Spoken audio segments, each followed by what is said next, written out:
Hello friends, welcome to captain design. Last video में हमने देखा था स्केच और उसके कुछ टूल्स।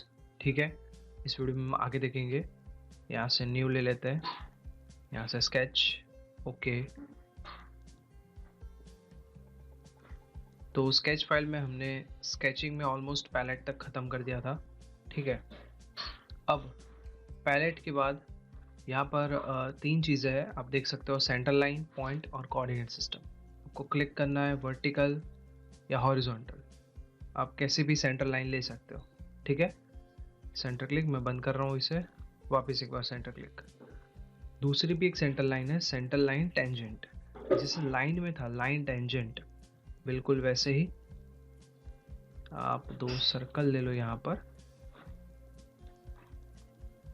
ठीक है, यहाँ से मैं डायमेंशंस ऑफ कर देता हूँ। तो सेंटर लाइन में सेंटर लाइन टेंजेंट, एक पॉइंट यहाँ पर, दूसरा यहाँ पर। आप देख सकते हो टेंजेंशियल एक सेंटर लाइन क्रिएट होगी, यहाँ से फिर यहाँ पर सेंटर क्लिक। ठीक है, तो अगर आपको कोई सेंटर लाइन टेंजेंशियली लेने की ज़रूरत पड़ती है तब आप इस ऑप्शन का यूज़ कर सकते हो। ठीक है, मैं इसे डिलीट कर रहा हूँ। नेक्स्ट है पॉइंट। पॉइंट आप लेना चाहो कहीं पे भी तो आप ले सकते हो। ठीक है, तो आप ये जो पॉइंट्स है उसके बीच के डायमेंशंस जो है वो भी एडजस्ट कर सकते हैं। ठीक है, और उसमें कोई भी टाइप के चेंजेस कर सकते हैं। इसे भी मैं डिलीट कर देता हूँ। आगे बढ़ते हैं इसके साथ कि भाई पॉइंट्स पॉइंट्स मैंने आपको समझा दिया। कोऑर्डिनेट सिस्टम अगर आपको ज़रूरत पड़ती है तो आप प्लेस कर सकते हो ऐसे ही। ठीक है, और इसके बीच में भी डायमेंशंस आपको मिलेंगे। बिल्कुल यही तीन चीज़ आपको डेटम में भी दिखेगी। यहाँ पर ये जो तीन है, सेंटर लाइन, पॉइंट और कोऑर्डिनेट सिस्टम, वो स्केचिंग के है। ठीक है, यहाँ पर देखो आप डेटम, डेटम के भी वही तीन चीज़ें हैं आपको दिखेगी, centre line, point, coordinate system. तो स्केचिंग का यूज़ कब करना है? जब सिर्फ स्केच में ज़रूरत हो तो। और अगर आपको आपको यही तीन चीज़ स्केच में तो देनी ही है, पर उसके साथ आपको वो पार्ट फाइल में भी शो होनी चाहिए। तो आप क्या करोगे, आप डेटम में से सेंटर लाइन, पॉइंट या कोऑर्डिनेट सिस्टम दोगे। ठीक है, इस बात का आपको पूरा पूरा ध्यान रखना है कि कब डेटम का यूज़ करना है और कब स्केचिंग के, ये तीन। तो मैं आपको आगे के वीडियोज़ में बताऊंगा जब भी ज़रूरत पड़ेगी कि कब डेटम यूज़ करना है, कब स्केचिंग के यूज़ करना है। तो ठीक है, इसी के साथ और एक इम्पॉर्टेंट चीज़ है स्केचिंग में जो मैं बता देता हूँ, ये है कंस्ट्रक्शन मोड। कंस्ट्रक्शन मोड बहुत ही इंपॉर्टेंट है। जब भी आपको ज़रूरत पड़े कि भाई मुझे तो लाइन नहीं चाहिए पर रेफरेंस लाइन चाहिए, तो आप कंस्ट्रक्शन मोड ऑन कर दो और फिर लाइन ड्रॉ करो। देखो, देखिए लाइन तो बन रही है, ठीक है, पर कंस्ट्रक्शन मोड की। ठीक है, तो इस बात का आपको ध्यान रखना है। जैसे मैं यहाँ पे सर्कल ड्रॉ कर रहा हूँ तो सर्कल भी कैसा होगा, कंस्ट्रक्शन वाला। ठीक है, दूसरा भी एक इम्पॉर्टेंट है, बता देता हूँ आपको। कंस्ट्रक्शन मोड ऑफ करते हैं। सपोज आपने सर्कल ड्रॉ कर दिया, ठीक है, और उसके बाद आपको लगा कि नहीं भाई मुझे तो ये सर्कल एक्चुअली में कंस्ट्रक्शन मोड चाहिए, तो आप उसे सिलेक्ट कर लो, राइट क्लिक होल्ड करके रखो। ठीक है, और आपको मिलेगा कंस्ट्रक्शन मोड। अब ये 5.2 है तो इसमें ऐसा सिंबल है, जबकि आपको अगर कोई और वर्जन है, लोअर वर्जन, तो उसमें आपको कंस्ट्रक्शन लिखा हुआ दिखेगा। तो आपको सिर्फ क्या करना है, उसे सिलेक्ट कर लेना है, हो गया काम। देख सकते हो आप, वो कंस्ट्रक्शन मोड में कन्वर्ट हो गया। ठीक है, मैं इसे डिलीट कर लेता हूँ। ठीक है, तो ये स्केचिंग का ये तीन चीज़ हमने देखी। अभी है एडिटिंग। एडिटिंग में भी बहुत सारी चीज़ें, जैसे modify, delete segment, corner, mirror, divide और रोटेटरी साइज, हम ये देख लेते हैं। उसके लिए मैं पहले एक कोई ड्राइंग बना लेता हूँ अच्छे से। काम करते हैं।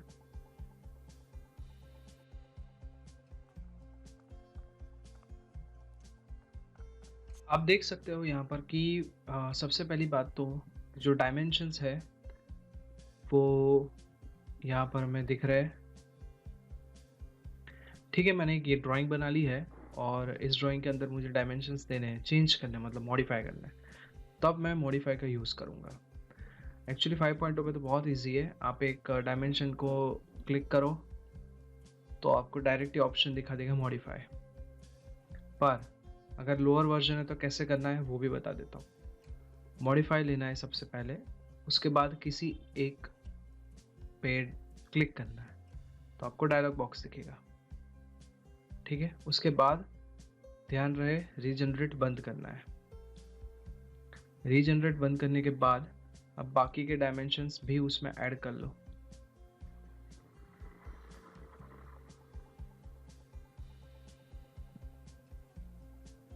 ठीक है, बाकी के डायमेंशंस भी उसमें ऐड कर लिए हमने। अब आप देख सकते हो यहाँ पर, तो मैं यहाँ पे सबसे पहले यहाँ पर जाता हूँ जहाँ पे बॉक्स बना है जिस किसी डायमेंशन पे, वो अभी एक्टिव है, ठीक है। तो वो मैं डायमेंशन चेंज कर रहा हूँ, जैसे हम ले ले होते हैं उसे 45, ठीक है। चलो 40 ले लेते हैं, एंटर। तो देखिए 40 चेंज हुआ, पर हमारा जो ऑब्जेक्ट है वो चेंज नहीं हुआ। अगर आपने रीजनरेट ऑन रखा तो वो 40 सच में लंबा हो जाएगा, फिर आपको दिक्कत क्या आएगी वो भी मैं बताता हूँ। अब इसे चेंज करना है, इसे ले लेते हैं 15, एंटर।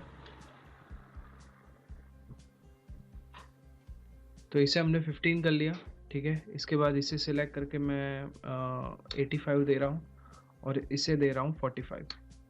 अब मैं दे रहा हूँ ओके, तो पूरा ऑब्जेक्ट एक साथ रीजनरेट हो जाएगा, देख सकते हो आप। तो इस तरह से आप पूरा एक साथ रीजनरेट। अब अगर गलती से मान लो कंट्रोल Z दे रहा हूँ मैं, ठीक है, और यहाँ से रिफिट सिंगल सिंगल मॉडिफाई करता तो क्या होता। इसे सिलेक्ट करते हैं, इसे सिलेक्ट कर लेते हैं, इसे सिलेक्ट कर लेते हैं, इसे सिलेक्ट कर लेते हैं।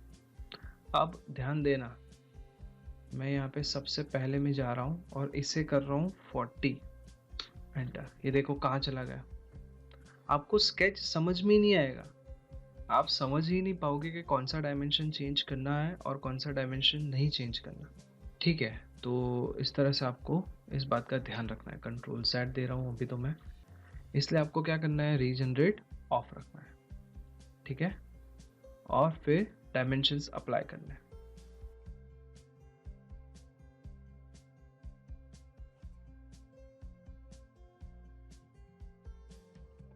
मॉडिफाई मैंने एक के बाद एक सारे डायमेंशंस ऐड कर लिए, ठीक है। यहाँ पे रीजनरेट ऑफ करके लॉक स्केल ले रहा हूँ, तो लॉक स्केल से क्या होगा, स्केल लॉक हो गया। मतलब समझाता हूँ आपको, ये कितना है 30, ये कितना है 15, मतलब कह सकते हैं कि यहाँ की जो हाइट है वो इसकी हाफ है, तो ये हाफ ही रहेगी। मैं अगर यहाँ पे 60 भी करता हूँ तो सामने 30 हो जाएगा। और सिर्फ यही नहीं, सारे डायमेंशंस किसी एक डायमेंशंस के रेफरेंस में हम चेंज कर सकते हैं। चलो देखते हैं कैसे। यहाँ पे अगर मैं 20 ले रहा हूँ, आप देख सकते हो सामने 40, यहाँ पे 60, यहाँ पे 113.33 हो गया नीचे। चलो मान लेते हैं इसे मैं 50 कर देता हूँ। अब देख सकते हो डायमेंशंस, वापस मैं 15 कर देता हूँ। अब आप देख सकते हो डायमेंशंस। तो अगर आपको लगता है कि सारे डायमेंशंस किसी एक डायमेंशन के रेफरेंस में मुझे स्केल करने हैं, तब आप लॉक स्केल का यूज कर सकते हो।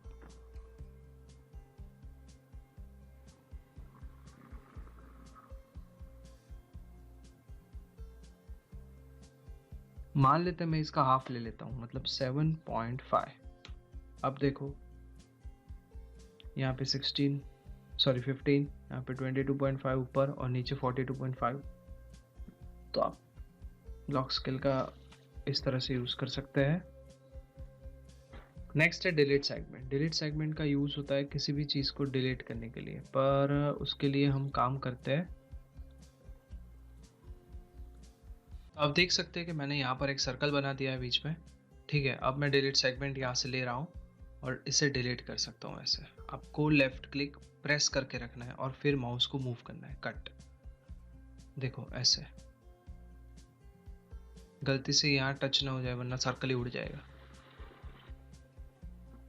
ठीक है। तो इस बातों का ध्यान रखना है। बंद करने के लिए सेंटर क्लिक, हो गया ड्राइंग रेडी, ठीक है। Control Z। और भी एक तरीका है, मैं आपको वो भी बता देता हूँ। डिलीट सेगमेंट लिया हमने, इसके ऊपर जाके क्लिक कर दो। आप देखो हाईलाइट हो रहा है, उतना चला जाएगा। आप देख सकते हो इतना हाईलाइट हो रहा है, ठीक है। यहाँ पे क्लिक कर दो, यहाँ पे क्लिक कर दो, चला जाएगा वो, सेंटर क्लिक। डिलीट सेगमेंट का यूज सिर्फ इंटरसेक्शन हो रहा हो वही नहीं कर सकते, अगर आपको पूरा ऑब्जेक्ट भी मिटाना है तब भी आप डिलीट सेगमेंट का यूज कर सकते हैं। यहाँ से मैं डिलीट सेगमेंट ले रहा हूँ, इस लाइन पे गया और क्लिक कर दिया, चली गई लाइन। तो आपको अगर पूरा स्केच भी निकालना है, मतलब पूरी एंटिटी, स्केच की कोई एंटिटी निकालनी है, जैसे सर्कल एक एंटिटी है, उसको आपको निकालना है तो आप निकाल सकते हो with the help of delete segment. Circle का कोई पोर्शन जो इंटरसेक्शन में है वो निकालना है तब भी आप निकाल सकते हो। ठीक है, तो this is the use of delete segment. ठीक है, यहाँ पर एक और चीज़ है कॉर्नर। अब कॉर्नर का यूज़ हम देख लेते हैं कैसे करना है हमें।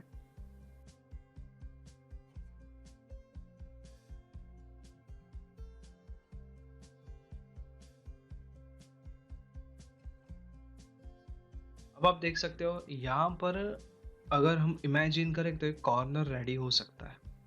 तो अगर आपको लगता है कि इन दोनों, एक हॉरिजॉन्टल और एक वर्टिकल को जोड़ के आप कॉर्नर क्रिएट कर सकते हो, यहाँ पर देख सकते हो कॉर्नर लिया मैंने, इसे सिलेक्ट किया, इसे सिलेक्ट किया, जुड़ गया हो यहाँ पर। कॉर्नर का और भी एक पर्पस है, वो मैं आपको लाइन से समझाता हूँ।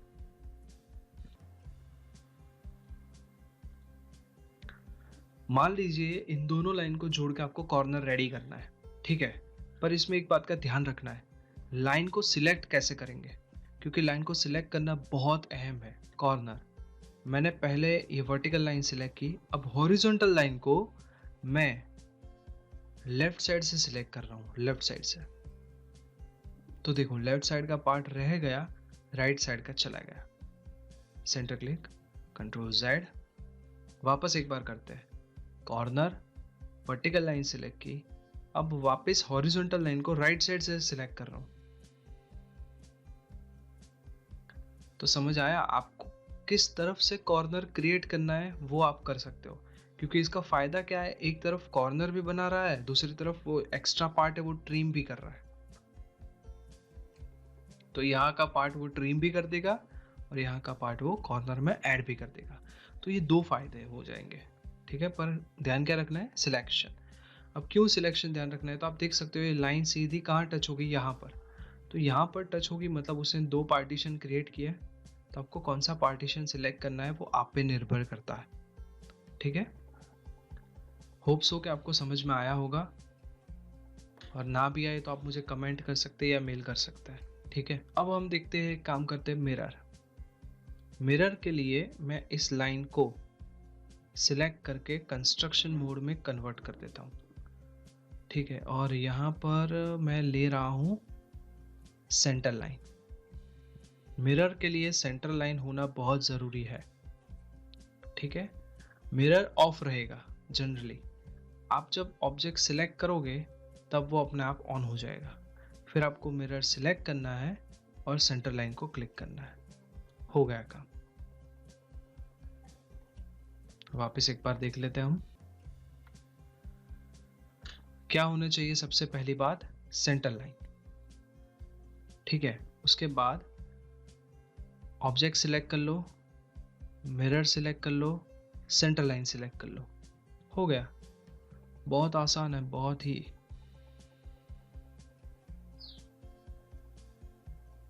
सिमेट्रिसिटी कहते हैं इसे। So control Z Z Z.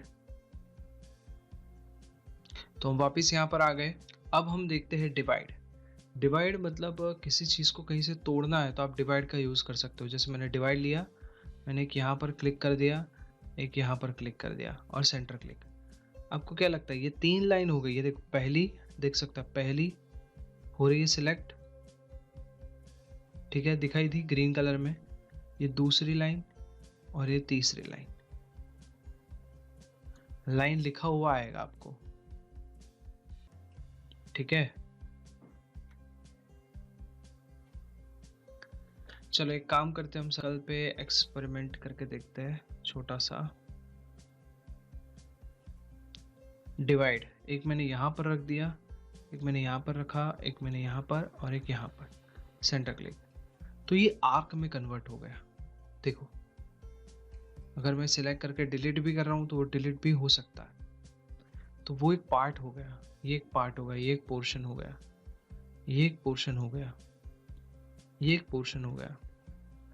तो आप जितने डिवाइड रखोगे उतने वो पोर्शन क्रिएट करता जाएगा। ठीक है, उसके बाद हम देखते हैं रोटेट रिसाइज। रोटेट रिसाइज थोड़ा सा इम्पॉर्टेंट है, क्योंकि एडिट में देखो, एडिटिंग में यही सब चीज़ें बहुत काम आने वाली, एक ये और एक कंस्ट्रेंट, तो इसलिए इसकी बहुत ज़्यादा प्रैक्टिस करना।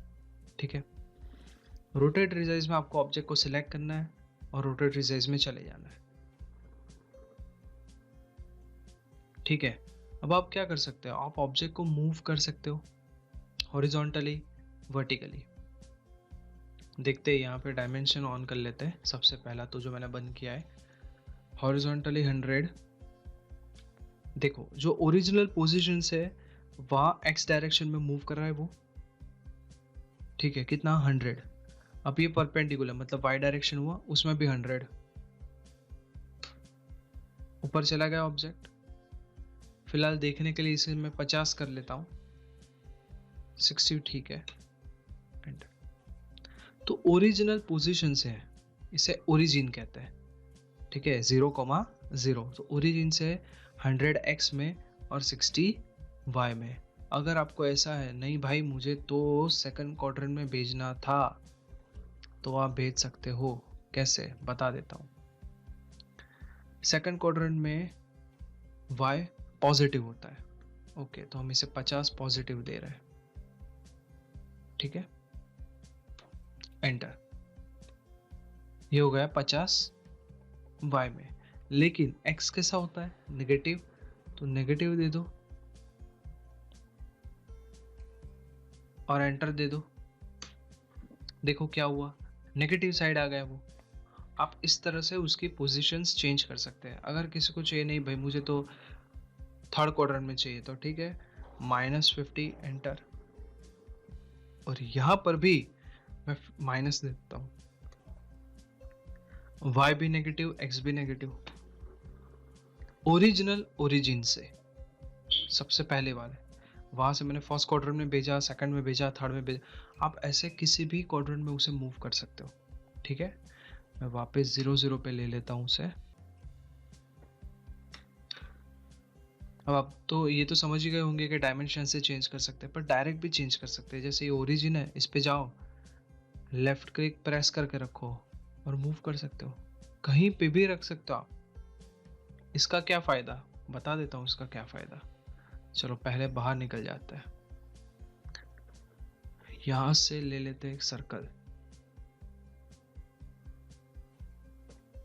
ठीक है, अभी सर्कल को मैंने सिलेक्ट किया, रोटेट रिसाइज दिया, इसके ओरिजिन से इसे उठाया और इसके जहां रिक्वायर थी वो कॉर्नर पे रख दिया। ओके, हो गया काम। तो आप वो ओरिजिन को लेफ्ट क्लिक प्रेस करके रख के भी मूव कर सकते हो, अगर आपको डायमेंशन से नहीं करना तो। ठीक है, और भी एक दो चीज़ें वो मैं बता देता हूँ आपको। सिलेक्ट किया मैंने, डायमेंशंस याद रखना क्या है, 30, 85, 15, 45। सिलेक्ट किया मैंने इसे, रोटेट रिसाइज। यहाँ पर क्या है, स्केल, तो 1 की जगह मैं 2 दे रहा हूँ, एंटर। ओके, क्या हो गया, स्केलिंग हो गया, 60, 30, 90 और 170। तो आप स्केलिंग भी कर सकते हो। ठीक है, कंट्रोल Z। यहाँ पर मैं इसे वापस सिलेक्ट कर रहा हूँ, रोटेट रिसाइज में चलते हैं। और भी एक चीज़ है, एंगल। अगर आपको किसी एंगल पे रोटेट करना है, आप यहाँ से कर सकते हो। क्लिक कर दो यहाँ पे और 23 लिखता हूँ अभी तो मैं, एंटर।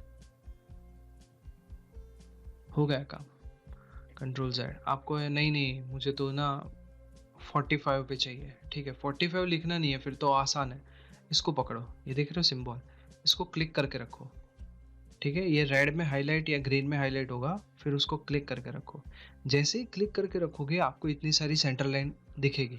अभी सारी सेंटर लाइन 45 के एंगल पे है, मतलब ये 45, ये और 45 मतलब 90। देखो ऑब्जेक्ट 90 हो गया, ये 135, ये 180, ये 225, 270, ऊपर भी देखते रहना 270 है लिखा हुआ, ठीक है। ये 315 मतलब -45, और ये वापस 0 मतलब 360। तो आप इस प्रकार से 45 के कुछ एंगल है उस पर भी रख सकते हो, और अगर आपको कोई पर्टिकुलर एंगल लिखना है तो आप लिख सकते हो यहाँ पर, ठीक है। तो ये था रोटेट रिसाइज, उसमें आप ट्रांसलेशन कर सकते हो, रोटेशन कर सकते हो, स्केलिंग कर सकते हो। फिर से रिपीट कर रहा हूँ, ट्रांसलेशन, रोटेशन, स्केलिंग। ट्रांसलेशन में एक्स वाई डायरेक्शन में, या फिर इसे पकड़ के मूव कर सकते हो, ठीक है, कंट्रोल जेड। रोटेशन कर सकते हो यहाँ से होल्ड करके, या फिर यहाँ पर लिख कर, और स्केलिंग कर सकते हो। स्केलिंग भी यहाँ से पकड़ के कर सकते हो, या फिर डायरेक्ट, एज यू विश। अब और एक इंपॉर्टेंट चीज सिखाने जा रहा हूं मैं इसमें, ध्यान दीजिएगा कि भाई ये जो छोटा रेक्टेंगल है, ठीक है, ये छोटू रेक्टेंगल, ये छोटू रेक्टेंगल को अपने यहां से, ये कॉर्नर से उठाना है।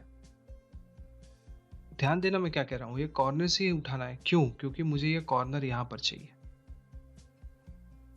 अब इसे सिलेक्ट करो, रोटेट रिसाइज दो, ठीक है। तो कहाँ आ रहा है ओरिजिन? बीचों बीच। अब उठा के अगर रखने गए यहाँ पर, तो ये तो रेक्टेंगल बीच में हो जाएगा।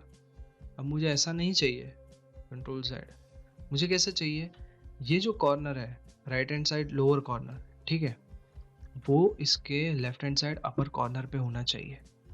ध्यान दीजिए कैसा करना है। सिलेक्ट किया, एक काम करते हैं, आप डायमेंशन ऑफ कर लेते हैं, आपको समझ आए। सिलेक्ट किया, रोटेट रिसाइज। अब ये ओरिजिन की जगह आप बदल सकते हो।